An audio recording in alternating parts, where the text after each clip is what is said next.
지금 35분인데 11시 35분인데 제가 사랑믿는 교회 와서 송구 영신 예배를 11번째 드리는데 단 한 번도 카운트다운 시간을 못 맞췄어요.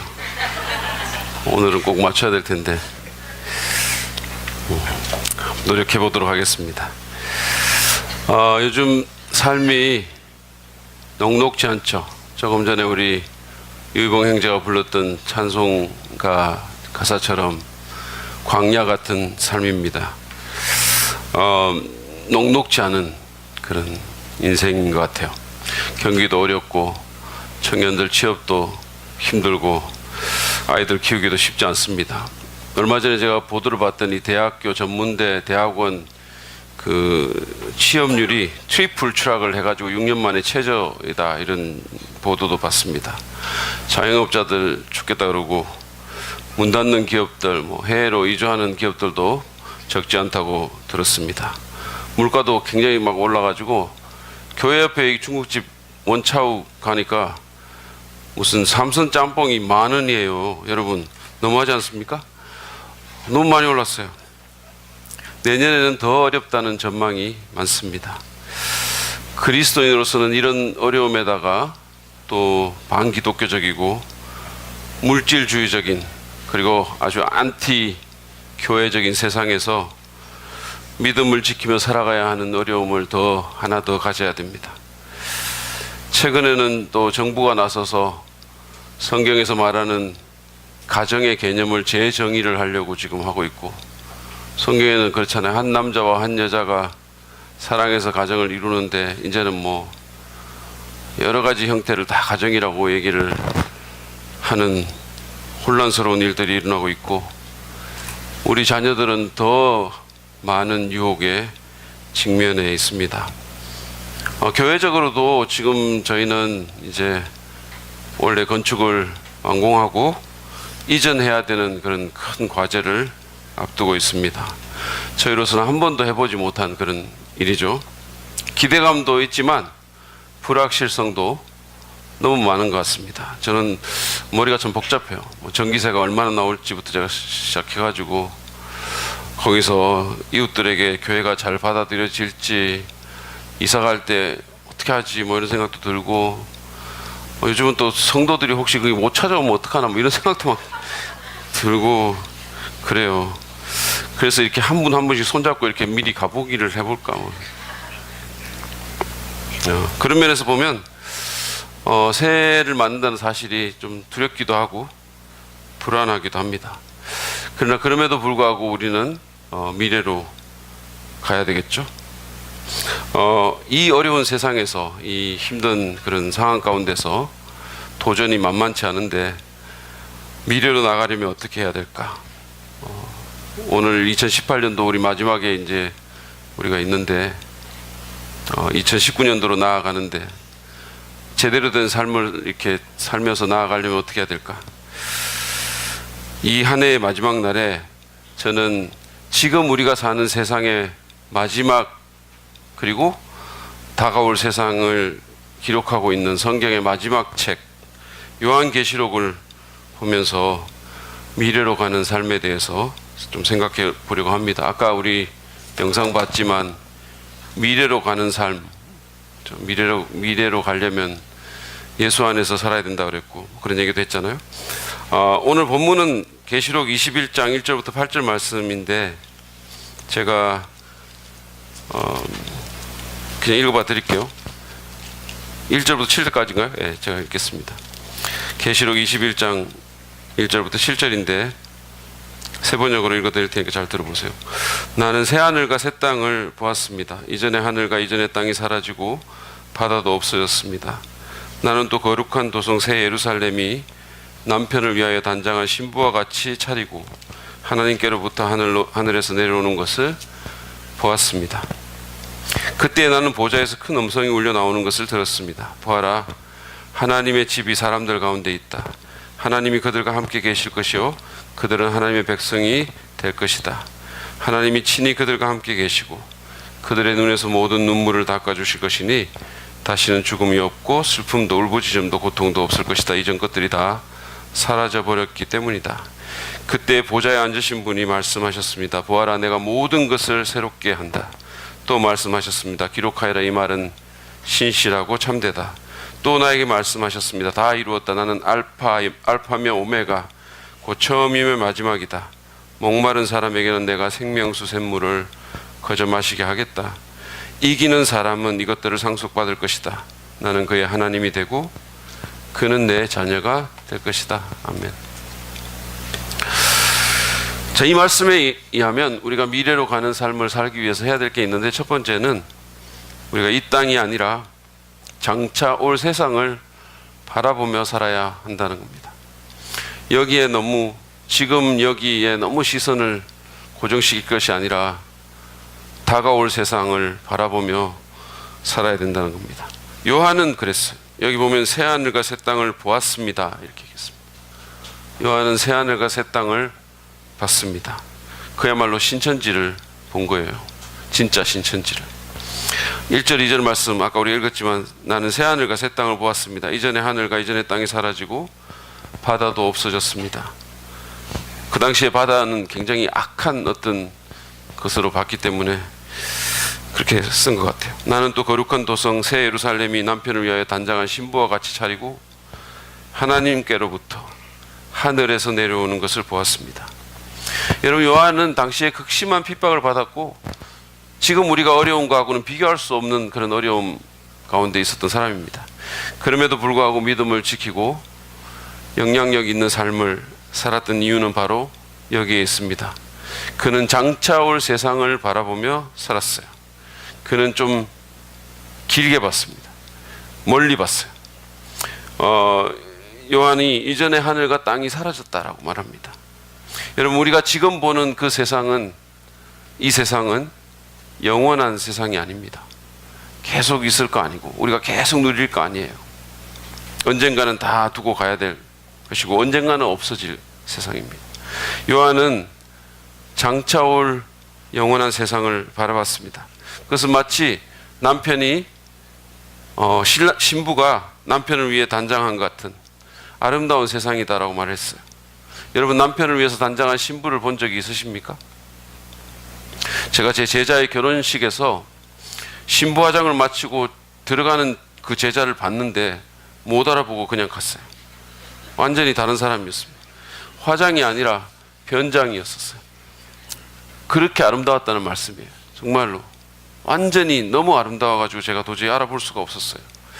우리가 살 도성이 그렇다는 것입니다. 우리가 앞으로 영원히 살아갈 곳이 그렇게 아름답다는 거예요. 지금 여기서 우리가 많이 살면 100년 살잖아요. 영원히 살아갈 곳, 1000년, 만년, 10만 년, 100만 년, 1000만 년, 억만 년 막 계속 사는 곳, 그곳이 그렇게 아름답다는 거예요. 여러분들이 지금 여행 많이 다니시죠? 가서 제일 아름다웠던 데를 한번 생각해 보세요. 그거 곱하기 글쎄요 한 몇 백억 이렇게 한번 해보세요. 그렇게 아름다운 곳에서 우리가 영원히 삽니다. 그거를 바라보는 거예요. 왜냐하면 그게 하나님께로부터 하늘에서 내려오는 것이기 때문에 그렇게 아름답고 그렇게 깨끗하고 그렇게 대단한 겁니다. 우리가 어려운 상황 가운데서도 믿음 지키고 미래로 나가기 위해서는 여기에만 너무 시선을 고정할 게 아니라 다가올 세상을 바라보며 살아야 됩니다. 근시안적인 시각을 교정해야 돼요. 그래야 이 땅의 삶을 더 잘 살 수 있어요. 그래야. 히브리서 기자는 아브라함과 사라의 영향력 있는 삶을 묘사하면서 히브리서 11장 16절에서 이렇게 평가합니다. 그들은 더 좋은 것을 동경하고 있었던 것입니다. 그래서 이 세상에 막 그렇게까지 미련이 두고 그렇게까지 집착하지 않았기 때문에 오히려 더 여유롭게 역경도 더 잘 이겨나갈 수 있었고 오히려 더 영향력 있는 더 멋있는 삶을 살 수 있었던 거예요. 그것은 곧 하늘의 고향입니다. 그래서 하나님께서는 그들의 하나님이라고 불리는 것을 부끄러워하지 않으시고 그들을 위하여 한 도시를 마련해 두셨습니다. 사실 아브라함 부부만이 아니고 C.S. 루이스는 이런 말을 했어요. 역사를 통해서 이 땅에서 가장 많은 일을 한 사람들은 미래에 대해서 가장 많이 생각한 사람들이었다. 미래 중에 가장 궁극적인 미래는 새하늘과 새 땅이에요. 그리고 그것은 루이스의 말처럼 가장 궁극적인 실제입니다. 헛소리 하는 게 아니고 가장 궁극적인 리얼리티가 지금 우리가 살고 있는 게 아니라 이건 언젠가는 없어질 거니까 가장 궁극적인 리얼리티가 우리가 들어가서 영원히 살 그곳이라는 거예요. 그러므로 이 땅에 너무 묶이지 마시기 바랍니다. 그러면 사람이 비굴해지고 그러면 주님 뜻대로 살기 진짜 힘들고 그래서 이 삶이 쪼잔해지는 거예요. 장차 올 세상에 대해서 생각하고 그 세상을 바라보고 그러고 살면 여유를 갖게 될 것이고 용기를 갖게 될 것이고 일어설 수 있게 될 것입니다. 천국의 비전을 가집시다. 그것이 영감을 주고 용기를 주고 삶에 대해서 더 큰 관점을 우리에게 줄 것입니다. 더 크게 보고 산다는 거예요. 그러면 모든 것이 모든 작은 것들이 의미를 갖게 될 것입니다. 두 번째로 우리가 미래로 나가기 위해서 우리는 사람이 아니라 하나님의 위로를 구하며 살아야 할 것을 오늘 본문이 말씀합니다. 3절 4절은 천국에서 있을 위로에 대해서 말을 합니다. 그때 나는 보좌에서 큰 음성이 울려 나오는 것을 들었습니다. 보아라, 하나님의 집이 사람들 가운데 있다. 하나님이 그들과 함께 계실 것이요 그들은 하나님의 백성이 될 것이다. 하나님이 친히 그들과 함께 계시고 그들의 눈에서 모든 눈물을 닦아주실 것이니 다시는 죽음이 없고 슬픔도 울부짖음도 고통도 없을 것이다. 이전 것들이 다 사라져버렸기 때문이다. 가슴이 뛰지 않으십니까? 저는 이런 구절 읽으면 가슴이 막 뛰고 있어요. 하나님께서 우리의 눈에서 모든 눈물을 닦아주실 것이라고. 이전 거는 다 지나갔다고. 완전한 하나님의 위로가 거기 있게 될 것이라는 겁니다. 여러분, 하나님은 우리를 위로하시는 분이십니다. 바울은 고린도후서 1장 3절 4절에 대해서 하나님에 대해서 이렇게 말합니다. 보이시죠? 우리 같이 한번 읽어볼까요? 시작. 우리 주 예수 그리스도의 아버지이신 하나님을 찬양.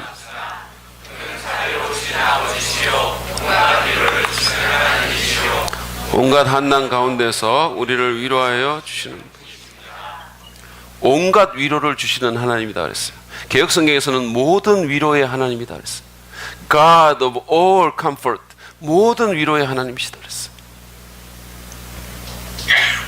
우리는 살면서 원하든 않든 우리는 문제를 만납니다. 때로는 억울한 경우를 당하기도 하고 때로는 믿음을 지키려 하다가 고난을 당하기도 합니다. 때로는 사는 것 자체가 너무 힘들어서 위로받고 싶은 그런 마음이 들기도 합니다. 여기 한 40, 50대 가장분들 안 그러세요? 가끔씩? 제가 미국에서 목회했을 때 그 갓 이민 온 그 한 40대 가장이 너무 힘들어가지고 화장실 들어가서 샤워 그 틀어놓고 막 엉엉 울었다는 얘기를 제가 들은 적이 있어요. 공감이 되십니까? 뭐 된다고 그렇게 하면 또 부인이 옆에서 뭐라 그럴지 모르겠으니까 어쨌든 그렇습니다. 힘들어요.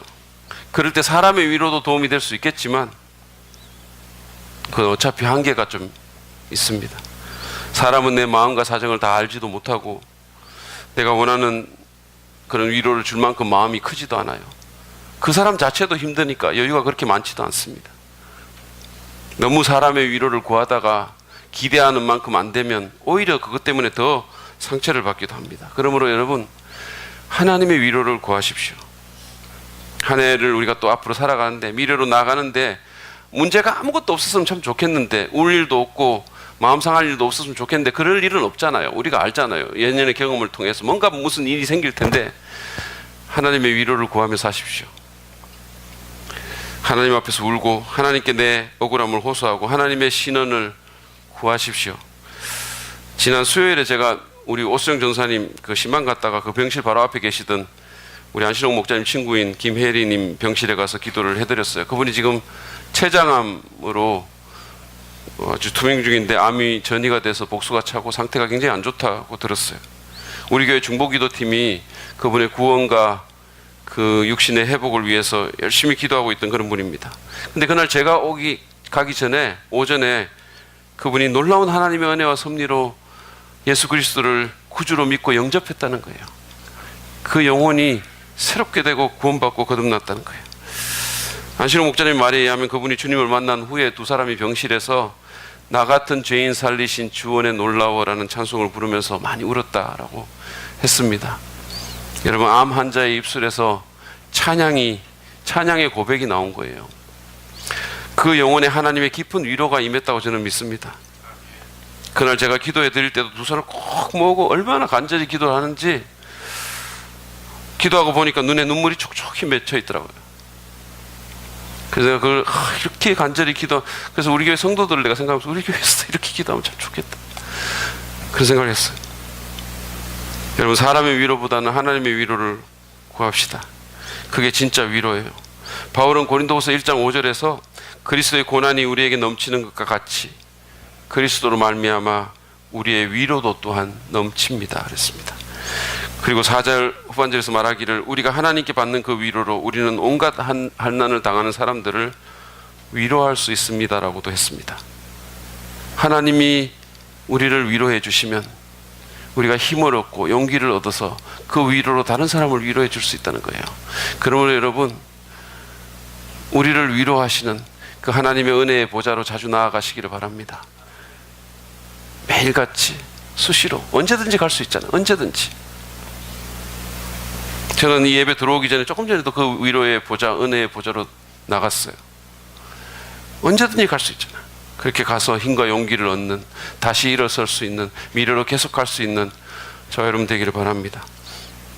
마지막으로 오늘 이 말씀은 또 우리가 미래로 가기 위해서는 알파뿐만 아니라 오메가 되신 하나님을 믿으며 살아야 할 것을 우리에게 말씀합니다. 본문 5절에서 7절에 이렇게 기록합니다. 그때 보좌에 앉으신 분이 말씀하셨습니다. 보아라, 내가 모든 것을 새롭게 한다. 또 말씀하셨습니다. 기록하여라, 이 말은 신실하고 참되다.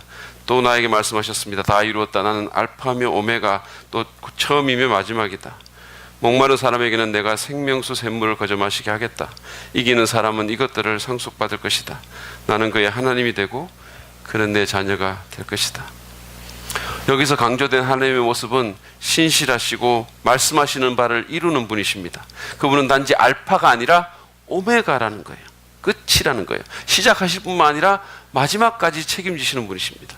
우리의 연약함에도 불구하고, 어떤 장애가 있음에도 불구하고 그분은 반드시 당신의 약속을 지키시고 그 말씀을 이루시고 시작하신 바를 완성하십니다. 요한은 이 하나님을 바라보고 의지하고 이 어려운 시기를 견뎌 나갔을 것입니다. 여러분, 저의 가장 깊은 위로와 소망이 뭔지 아십니까? 그것은 바로 하나님이 신실하신 분이라는 거예요. 내게는 신실함이 없을지라도 주는 이랑 미쁘시니 그분은 한결같이 신실하시니, 저는 실패하지만 그분은 실패하지 않으십니다. 올 한 해 제 아내는 제가 체중 유지에 실패한 것에 대해서 아주 신랄한 비난을 많이 퍼붓어요.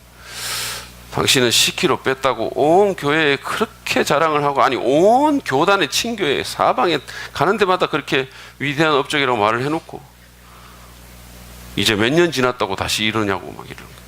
할 말이 별로 없었어요. 사실은 제 몸이 증명하고 있는 거니까. 그리고 단 것과 튀긴 것을 먹을 때마다 죄책감이 들었습니다. 그렇지만 저의 실패에도 불구하고 우리 주님은 저를 버리지 않으셨고 비난하지 않으셨어요. 그분은 오병이어 이야기에 있는 다 배불리 먹고라는 마가복음 6장 42절 말씀으로 저를 위로해 주셨어요. 여러분, 제가 좋아하는 제 평생 구절, 라이프 버스가 있어요. 성경 구절. 빌립보서 1장 6절 말씀입니다. 너희 안에서 착한 일을 시작하신 이가 그리스도 예수의 날까지 이루실 줄을 우리는 확신하노라. 그분이 시작하셨기 때문에 그분이 이루십니다. 그분이 마치시는 거예요. 저에게 이거보다 더 위로가 되는 말은 없어요. 여러분, 그분이 하실 겁니다. 그분이 알파시고 오메가십니다. 그분이 교회 건축을 시작하셨고 이루실 것입니다. 그분이 우리의 진정한 부흥을 이루실 것입니다. 그분이 우리의 모든 연약함과 문제에도 불구하고 구원을 완성시킬 것이고 천국까지 인도하실 것이고 모든 것을 합력해서 선을 이루실 것입니다. 그리고 2019년도 한 해도 우리를 이끌어 주실 것입니다. 그러므로 알파뿐 아니라 오메가 대신 우리 하나님 믿고 신뢰하고 살도록 합시다. 나를 한번 볼 동안 그분을 3번 바라보도록 합시다. 그러면 우리는 내 문제와 연약함과 삶의 고난 가운데서도 미래로 나갈 수가 있습니다. 오늘 우리는 2019년도 미래로 나가기 위해서 이 땅이 아니라 장차 올 세상을 바라보고 사람이 아니라 하나님의 위로를 구하며 알파뿐 아니라 오메가 되신 그 하나님 믿으며 살아야 함을 배웠습니다. 그 하나님 바라봅시다.